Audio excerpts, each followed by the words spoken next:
Hello guys, ഇന്നത്തെ video എന്ന് വെച്ചാൽ മുൻ കേരള ബ്ലാസ്റ്റേഴ്സിൻ്റെ ഹെഡ് കോച്ചായിട്ടുള്ള ഇവാൻ വുക്കുമനോവിച്ച് അഥവാ ആശാന് ഇന്ത്യയുടെ ഹെഡ് കോച്ച് ആവുമോ എന്നാണ് ഗൈസ് നമ്മൾ ഇന്നത്തെ വീഡിയോ. ഗൈസ്, നമുക്ക് വീഡിയോ കിടക്കാം. ചാനൽ സബ്സ്ക്രൈബ് ചെയ്യുക. ഫസ്റ്റ് ആയിട്ട് ഇപ്പോൾ മനോരമ മാർക്കസാണ് ഇന്ത്യയുടെ കോച്ച്. ഇപ്പോൾ മനോരമ മാർക്കസിനെ ഇപ്പോൾ പുറത്ത് പോവുമായിരിക്കും. ഇനി പുറത്ത് പോയാൽ തന്നെ സാക്ക് ചെയ്താൽ തന്നെ ഇനി ആരാണ് ഇന്ത്യയുടെ അടുത്ത നെക്സ്റ്റ് കോച്ച് എന്നാണ് എല്ലാവരും ചോദിക്കുന്നത്. അതിന് ഏറ്റവും കൂടുതൽ സാധ്യതയുള്ളത് ഇവാൻ വുക്കുമനോവിച്ചിനാണ്.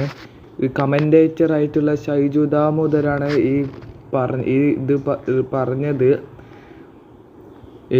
കേരള ബ്ലാസ്റ്റേഴ്സിൻ്റെ മുൻ ഹെഡ് കോച്ചായിട്ടുള്ള ഇവാൻ വുക്കുമനോവിച്ചായിരിക്കും അടുത്ത ഇന്ത്യയുടെ നാഷണൽ ടീമിൻ്റെ കോച്ച് എന്നാണ് ഇദ്ദേഹം പറഞ്ഞിട്ടുള്ളത്. Manorama Marcus step down from national team.